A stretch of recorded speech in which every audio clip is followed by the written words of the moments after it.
டாஸ்மார்க்கில் ஒரு பாட்டிலுக்கு 10 ரூபாய், சில இடங்களில் 20 ரூபாய் வரையில் கூடுதலாக வாங்கப்படுவது என்பது அது பத்திரிகை ஊடக நண்பர்களுடைய கள ஆய்விலும் என் கட்சிக்காரர்கள் நேரடியான கள ஆய்விலும் கண்டுபிடிக்கப்பட்டிருக்கிறது.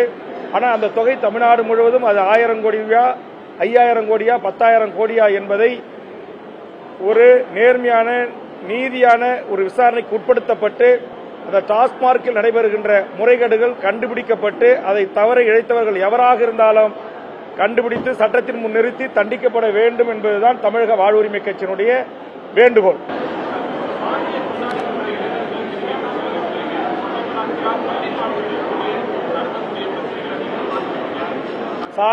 சாதி ரீதியாக பள்ளி பருவத்திலும் கல்லூரிகளிலும் ஏற்படுகின்ற மோதல்களுக்கு முற்றுப்புள்ளி வைக்க வேண்டும். ஆதலால் நான் சட்டமன்றத்தில் இதற்கான ஆலோசனைகளை வழங்கியிருக்கிறேன்.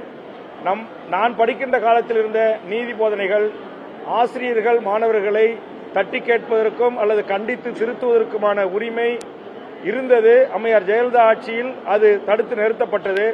அதனுடைய விளைவு இன்றைக்கு வகுப்பறைகளிலே பெற்றோர்களை குறித்து, ஆசிரியர்களை குறித்து, உறவுகளை குறித்து, நம்முடைய தமிழருடைய பாரம்பரிய பண்பாட்டு விடயங்களை குறித்து, பெற்றோர்களை மதிப்பதை குறித்து, பெரியோர்களை மதிப்பதை குறித்தான எந்தவித பாட முறையும் தமிழ்நாட்டு பள்ளிகளில் இல்லை. மீண்டும் அது கொண்டு வரப்பட வேண்டும். மீண்டும் ஆசிரியர் கையில் பெரும்பு என்கிற நிலை இருந்தாலும் அது ஒரு கட்டுப்படுத்துவதற்கு, ஒழுங்குபடுத்துவதற்கு என்ற அளவிலே இருக்க வேண்டும். பள்ளி மாணவர்களே போதைக்கு அடிமையாகி ஆசிரியர்களை குத்தி வகுப்பறையில் கொலை செய்கின்றான். ஆசிரியர்களை சாதி சங்க தலைவர்களை அழைத்து வந்து மிரட்டுகிறார்கள். வகுப்பறைகளிலே கூட சாதியினுடைய பெயர்களை எழுதி வாழ்க என்று எழுதுகிறார்கள். நேற்றைய தினம் கூட தூத்துக்குடி மாவட்டத்தில் அந்த மாவட்டத்துடைய ஆட்சித்தலைவர் அதுபோன்ற சுவர் எழுத்துக்களை அழித்திருக்கிறார்கள். ஒருபோதும் பள்ளியில் படிக்கின்ற ஒருவருக்கொருவர் நட்பின் காரணமாக உயிரையே கொடுக்கின்ற அன்பு பாராட்டி வாழ வேண்டிய வயதில் சாதி மத ரீதியான தமிழ் சமூகம் பிரிந்து கிடப்பதை நாம் ஒரு நாளும் ஏற்றுக்கொள்ள முடியாது. அதே மாதிரி உத்தரப்பிரதேசத்தில் மதத்தின் பெயரால் இன்றைக்கு மக்களை பிளவுபடுத்திய அரசியல் அதிகாரத்தை கைப்பற்றிய பாரதிய ஜனதா அரசு அங்கிருக்கிற பள்ளிவாசல்கள் மீது, அங்கிருக்கிற மசூதிகள் மீது இன்றைக்கு ஹோலி பண்டிகையின் ஊடாக அத்துமீறி உள்ளே நுழைந்து காவல்துறை பாதுகாப்போடு அப்பாவி இஸ்லாமிய உறவுகளை மீது கொடிகளை தூவுவதும், அதுபோன்று பர்தா அணிந்து சென்ற முஸ்லிம் பெண்கள் மீது முட்டையை மண்டையில் அடித்து உடைப்பதும், இன்றைக்கு அந்த ஹோலி பண்டிகையினுடைய அந்த வண்ண கலர்களை பூசுகின்றேன் என்கிற பெயரிலே அதற்கு உடன்படாத ஒருவரை அடித்து கொலை செய்கின்ற ஒரு காட்டுமிராண்டித்தனமான ஒரு சூழலை இந்தியாவை ஆண்டு கொண்டிருக்கிற பாரதிய ஜனதாவும் சங் பரிவார கும்பல்களும் நடத்தி செல்கிறார்கள். இது இந்த தேசத்திற்கும் இந்தியாவின் ஒற்றுமைக்குமே பங்கம் விளைவிக்கக்கூடிய மிக மோசமான ஒரு நடவடிக்கை. இதை மனிதகுலம் அனுமதிக்க கூடாது. இது உடனடியாக தடுத்து நிறுத்தப்பட வேண்டும். இதற்காக தொடர்ந்து தமிழக வாழ்வுரிமை கட்சி சமூக நல்லிணக்கத்திற்காக சாதி மோதல்கள் இல்லாத தமிழ் சமூகத்திற்கும் இந்திய சமூகத்திற்குமான ஒரு குரலாக சட்டமன்றத்தில் கண்டிப்பாக ஒலிக்கும். இதற்காக மிகப்பெரிய போராட்டங்களையும் எதிர்காலத்தில் தமிழக வாழ்வுரிமை கட்சி எடுக்க திட்டமிட்டிருக்கிறது.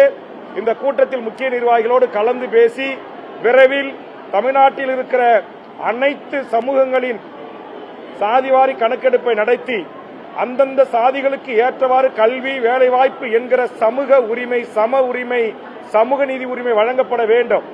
இன்றைக்கு 100 பதவிகளை வெறும் 10% சமூகங்கள் கைப்பற்றிக் கொள்வதும் 90% சமூகங்கள் அந்த இடத்திற்கு வர முடியாமல் அல்லல்படுகிற, துன்பப்படுகிற, துயரப்படுகிற சூழல் இருக்கிறது. இது மாற்றப்பட வேண்டும் என்று சொன்னால் எந்த சமூகங்கள் இந்த தமிழர் நிலத்தில் வாழ்ந்தாலும் அவரவர்களுடைய எண்ணிக்கைக்கு ஏற்றவாறு கல்வி, வேலைவாய்ப்பு உரிமை கிடைக்கப்பெற வேண்டும்.